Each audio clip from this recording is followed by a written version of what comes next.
ನಿಮ್ಮ ಮಗ ಹೇಗೆ ಆಡ್ತಿದ್ದಾರೆ ಅಂತ. ಇವ್ರಿಗೆ ಇವ್ರ ತಮ್ಮನ್ನ ಮನೆಯಿಂದ ಆಚೆ ಹಾಕಿರೋದು ತುಂಬಾ ದುಃಖ ಆಗ್ತಿದೆಯಂತೆ. ಇದು ತಪ್ಪಲ್ವಾ? ನೀವು ಒಳ್ಳೇದಕ್ಕೆ ತಾನೇ ಇವ್ರು ಹಾಗೆ ಮಾಡಿದ್ದು.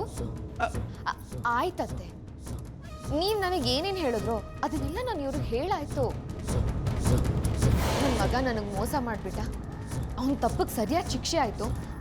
ಈಗಾದರೂ ಅವನು ಬುದ್ಧಿ ಬರಲಿ.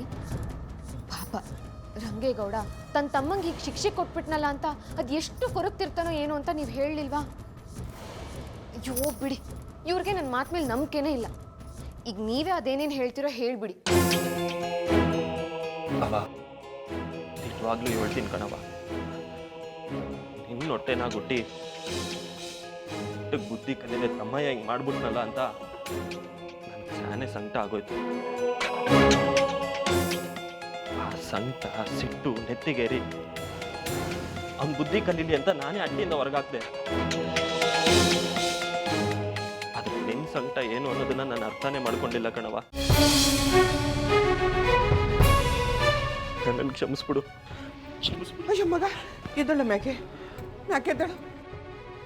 ನೀನೇನು ತೆಪ್ಪು ಮಾಡಿಲ್ಲ ಕಣಪ್ಪ. ನನಗೇನು ಬೇಸರ ಇಲ್ಲ. ಆದರೆ ನೋಡಿದ್ರ ನಾನು ಹೇಳಿಲ್ವಾ ನಿಮ್ಮ ತಾಯಿ ಹೀಗೆ ಹೇಳ್ತಾರೆ ಅಂತ? ಈಗ ನಿಮ್ಮ ಮನ್ಸಿಗೆ ಸಮಾಧಾನ ಆಯ್ತಾ? ಹ್ಞೂ ಕಣವ, ಈಗ ನನ್ನ ಮನ್ಸಿಗೆ ಸಮಾಧಾನ ಆಯಿತು. ಎಲ್ಲಿ ನೀನು ನನ್ನ ಬಗ್ಗೆ ತೆಪ್ಪಾಗಿ ತಿಳ್ಕೊಂಬಿಟ್ಯೋ ಅಂತ ಸ್ಯಾನೆ ಎದುರ್ಕೊಂಬಿಟ್ಟಿದ್ದೆ. ಇಲ್ಲ ಕಣಪ್ಪ, ನಿನ್ನ ಸಂಕಟ ಏನು ಅನ್ನೋದು ನನಗೂ ಅರ್ಥ ಆಗ್ತೈತೆ. ಹಿಂಗೆಲ್ಲ ಮಾಡ್ಬಿಟ್ಟಲ್ಲ ಅಂತ ನೀನು ಬೇಸರ ಮಾಡ್ಕೋಬೇಡ ಮಗ. ಜೀವನದಾಗೆ ಯಾರು ತೆಪ್ಪು ಮಾಡೋಕ್ಕಿಲ್ಲ ಹೇಳು? ಎಲ್ಲರೂ ಮಾಡ್ತಾರೆ. ಹಾಗೆ ನಮ್ಮ ಮಹೇಶನು ತೆಪ್ಪು ಮಾಡಿಬಿಟ್ಟವನೆ. ಆ ಮಗ ತಪ್ಪು ಮಾಡಿದ್ದನ್ನ ತಿದ್ದೋಕೆ ಈ ಮಗ ಇದ್ದಾರೆ ಅಂದಮೇಲೆ ನಿಮಗೆ ಇದಕ್ಕಿಂತ ಇನ್ನೇನು ಬೇಕು ಅಲ್ವಾ ಅತ್ತೆ? ಅವ, ನನಗೆ ಸಾನೆ ಸಂತೋಷ ಆಯಿತು ಕಣವ.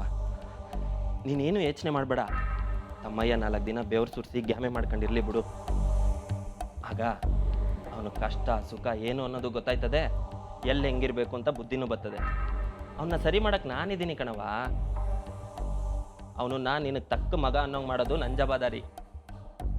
ಆಯ್ತಾ? ಈಗ ನಿಮಗೆ ಸಮಾಧಾನ ಆಯ್ತಾ? ಈಗಲಾದ್ರೂ ನಗ್ನಗ್ತಾ ಮುಂದಿನ ಕೆಲಸ ನೋಡಿವ್ರಂತೆ. ಬನ್ನಿ.